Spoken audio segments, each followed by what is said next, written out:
Olá, galerinha! Tudo bem com vocês? Espero que sim, espero que estejam bem, que estejam se cuidando. E olha só, hoje a gente vai fazer a última atividade, né? O último tema aí da nossa apostila. Estamos finalizando a apostila.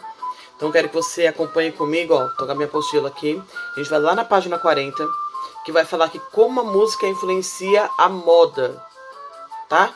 São alguns textos, algumas páginas e alguns textos falando de algumas influências que nós tivemos aí na música e na moda.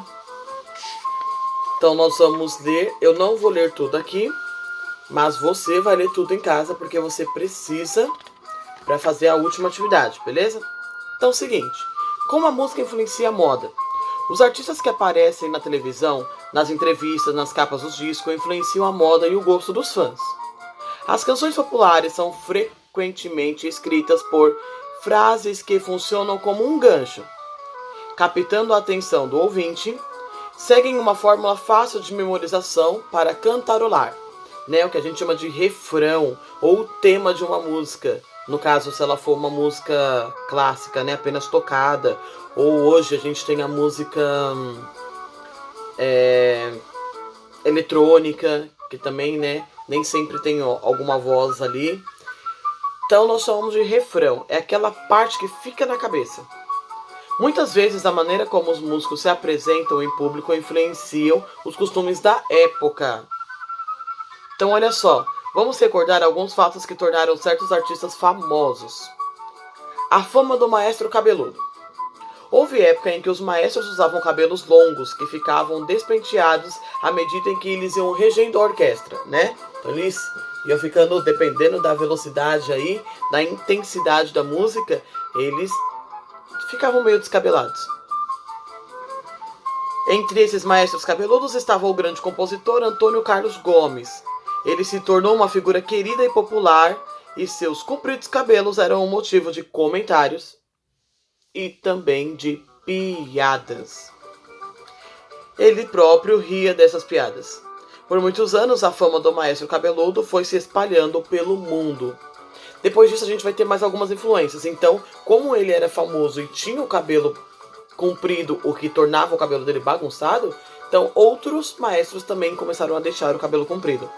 Nós temos também Antônio Carlos Gomes, na outra página, está falando algumas coisinhas dele. Por exemplo, ele nasceu em Campinas, dia 11 de julho de 1836. E faleceu em Belém, em 16 de setembro de 1896. Tá? Daí vamos falar um pouquinho também da moda ao longo do tempo. Então, nessa moda aí vai entrar muita gente bacana.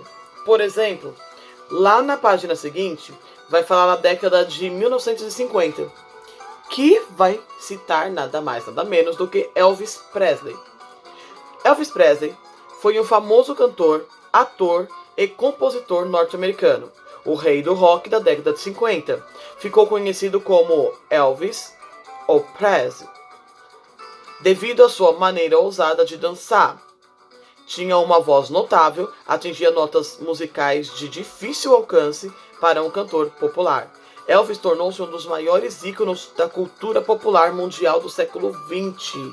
Então as pessoas se vestiam como Elvis. Elvis tinha um topetão, né? E uma costeleta bem desenhada. E os homens acabaram fazendo aí, imitando Elvis.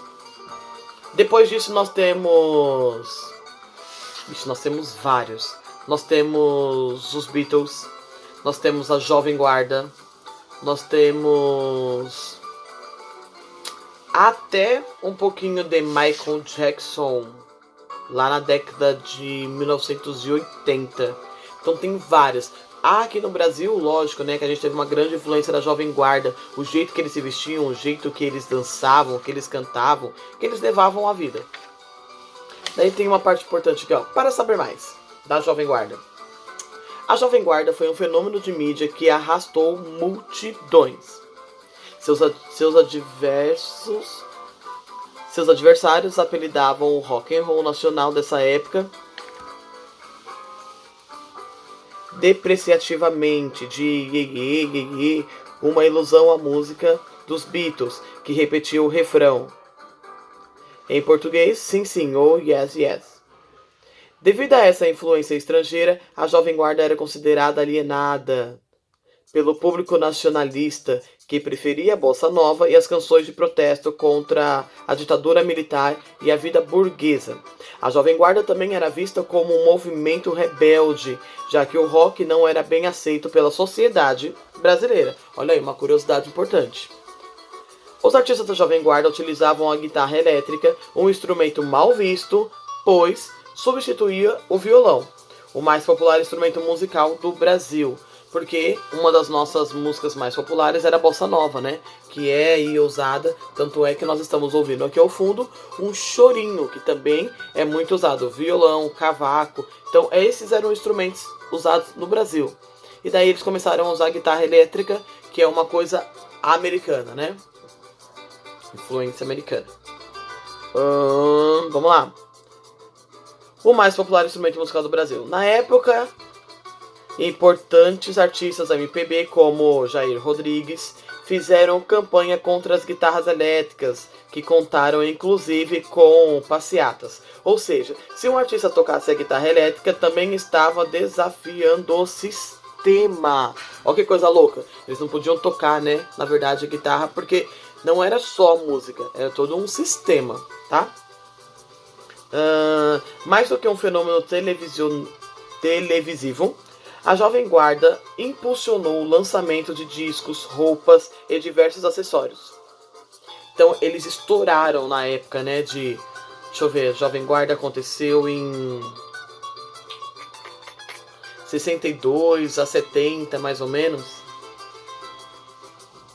Foi a partir de 60. Então a gente teve Roberto Carlos, Erasmo Carlos, Vanderleia e, nossa, e tantos outros que fizeram parte aí da Jovem Guarda e ficaram incrivelmente conhecidos. Então na época minha mãe estava nascendo ainda, né? Então com certeza os pais de vocês conhecem, os avós de vocês lembram muito bem dessa época da Jovem Guarda. E lá depois, no finalzinho, tá escrito assim, ó.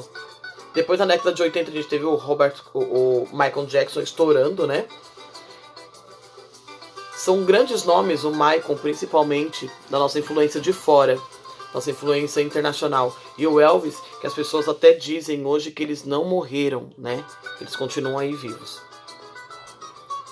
Daí tá o seguinte, na página 45 nós temos um exercício que diz, agora é com você. Escreva abaixo o nome de alguns músicos que você gosta de ouvir. Fácil, certo? Alguns músicos que você gosta de ouvir. Segundo, traga uma imagem do seu músico favorito ou do seu cantor favorito aí para os seus amigos conhecerem. Então tem um espaço, você vai trazer uma imagem dele e você vai colar nesse espaço. Número 3. Escreva um cantor ou um grupo musical depois e selecione algumas músicas deles para então a gente compartilhar na próxima aula com os nossos amigos, ok? Outro exercício na página seguinte, na página 46, diz: vamos cantar. Pesquise em casa letras de músicas populares, ou seja, populares brasileiras, conhecidas como MPB. Escolha algumas delas, imprima, cole nessas páginas seguintes e nós vamos compartilhar e cantar com os colegas, tá? Então, primeiro, você vai escolher algumas músicas só pra gente ouvir. Depois, pode ser internacional, tá? Depois, na página seguinte, a gente vai escolher músicas nacionais, ou seja, MPB, música popular brasileira, e dividir aí, então, com os nossos amigos, qual as músicas que a gente gosta de ouvir. Eu sei que a gente tem milhares de gostos aí, né? Cada um gosta de uma coisa. E quando a gente fala de MPB, não é só... Deixa eu ver, colocar um exemplo aqui. Roberto Carlos, tá? Tudo que é feito no Brasil, tudo que é nacional, que é música brasileira, entra como MPB. Então a gente tem o sertanejo, tudo que é brasileiro, que é feito por nós, entra como MPB, tá? É um pouco complexo, mas enfim, é brasileiro tudo que é feito aqui. Então espero que vocês façam direitinho aí, se divirtam ouvindo aí bastantes músicas, todas que vocês quiserem trazer para a próxima aula, que será a nossa última aula. E a gente vai compartilhar e dançar bastante, cantar bastante, se divertir. E terminamos a nossa apostila. Então você tem uma semana para fazer isso, ok? Beijinho, fica com Deus, se cuida e até a nossa próxima aula. Tchau!